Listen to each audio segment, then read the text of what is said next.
Hello, friends.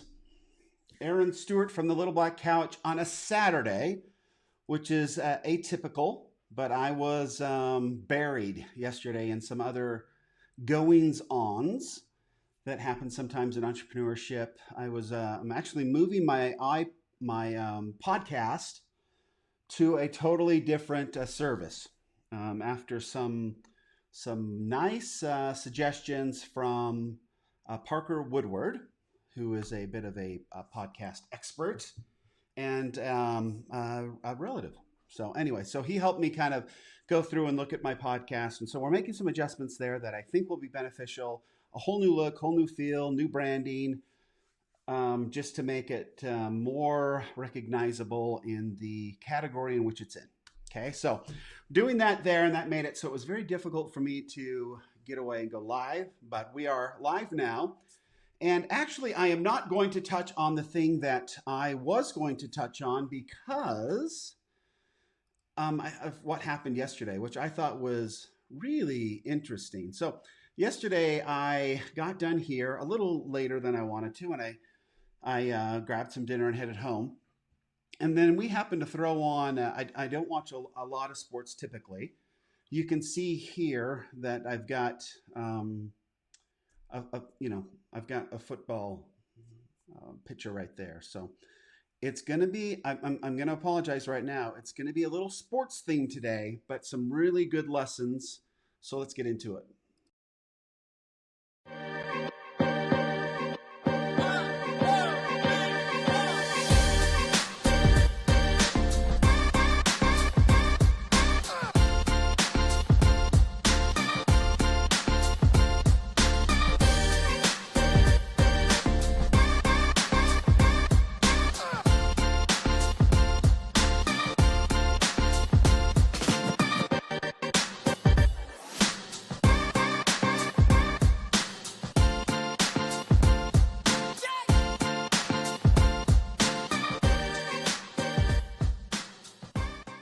Welcome back. Thanks. So that is actually I guess I should talk about that. That is Sun Devil Stadium right there, which is really one of the coolest football stadiums in the country, if not the very coolest. It's built in this little, almost like a valley. There's like two hills on either side. And then it just went through a 5-year renovation. So it's got really cool club seating. And anyway, and ASU's colors are the coolest. And Sun Devils, come on, that's just a great mascot. And I happened to go to graduate school there as a Thunderbird, which is the international business arm of ASU. Anyway, so I am an ASU fan, and that is interesting because of what happened last night. So I went home, and we're trying to get ready. We've got this. My son's got his sort of homecoming talk this weekend, and so we were making preparations for that and talking about that and having a little pizza that you've got to have on a Friday night.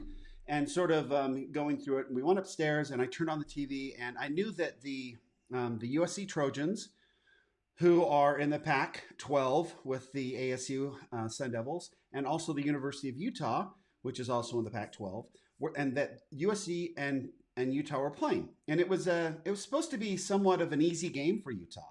So Utah, the Utes came in here to Provo, Utah, and beat up on BYU, and that's pretty commonplace. Sorry, Cougar fans.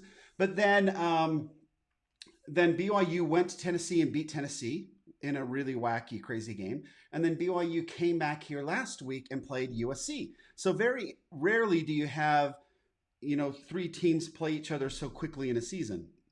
And it's really an interesting way to gauge where you are, right? So BYU happened to beat USC last week, not convincingly, and they probably should not have beat USC or Tennessee, but they did, right? That's why you play the game. Anyway, so I'd had the TV on and I was watching Utah and USC, and I've heard kind of the banter. Again, I live here in Utah, so if you listen to sports radio, which I do listen to sports radio because there's no way I'm listening to political radio. My gosh, absolutely not. So I listen to no political stuff, but sports radio is pretty inert, right? There's just no emotion one way or the other because there's no teams around here I really cheer for except for the Utah Jazz, which I'm getting excited for. But none of that, okay, all that being equal, So I'm watching this game, and I do like if I have any sort of interest in the game, I will never watch a game live. I just record it. And then if they win, if my team wins, I'll watch it. And if they lose, what's the point? I don't want to watch a game and I don't want, why do I need to watch a loss? So if I have any sort of interest in who wins or loses, I just won't watch a game live. I always record them. So the Utah Jazz games, I watch all of them live. I haven't seen the Utah Jazz lose in like 5 years because I just don't watch losses. What's the point? And I haven't seen the Denver Broncos lose in probably 5 years. I don't really watch them much after that whole kneeling thing where it became political and not entertainment. Again, you go political on me, I'm going out the back door. And then but this game, right, USC and Utah was interesting because the talk of here is like Utah is an amazing team. They're ranked 10th in the country. They are, so powerful, unstoppable on offense with this kid named Moss that can run like crazy. And right, so they were invincible. And so for the second time, I believe, since they've been in the Pac-12, they were absolutely predicted to win out and win the Pac-12 championship in the South, which as an ASU fan, I thought, give me a break, because ASU has beaten the Utes the last 2 years, which is super fun when you live around here. Anyway, and they've also beaten the Wildcats, the hated rivals from Tucson. But we won't talk about that today because we're talking about Utes and USC. So you've got this USC team who is somewhat, they came into BYU last week, top 25, and they got beat. So they're a little ticked off and embarrassed, frankly. To get beat by BYU nowadays is embarrassing. And so then they go back to California. Now they're playing at home. And now this is an opportunity for them to sort of overcome the big, ugly Goliath, right? They're supposed to get beat handily. And so they go to work. So what happens in this game? And this is the part that's super fascinating as entrepreneurs. And this is what started to make sense to me as I was watching. You've got USC who is outmanned. I mean, just on paper, outmanned. And you've got, other than they've got a lot of speed. Well, in the first few, one of the first few plays, the Utes hit the quarterback from USC and knock him out of the game. I mean, absolutely cream him. So, and he's the backup, right? So he was the backup, actually played quite well his first game in, came here to BYU, threw a few picks, but he's the starter at this particular point, and he's the backup. He gets knocked out. So here comes the third string guy. And so now you're looking at USC kind of going, man, they were already outmatched, and now they've got this, right? There's no way they're going to run on the University of Utah's defense because they're just too big and tough. And BYU saw that firsthand. But what else can you do? Well, what does USC do? They basically they don't expect to run the ball anymore. They just start making these ridiculously long passes and scoring touchdowns like crazy. And frankly, even if you look at the stats, they should have won this game. They couldn't run the ball. At one point, they were losing in the turnover battle. They were losing in time of possession. All the stats that would say University of Utah should win were all in University of Utah's favor, and yet USC wins this game. And that just got me thinking that sometimes as entrepreneurs, we are looking at this, right? USC overcame essentially everybody saying it was impossible for them to be successful. And then they ran into a few walls, right? Their starting quarterback gets knocked down. They've got turnovers they have to overcome. But they just buckled down and did what they could well enough to win.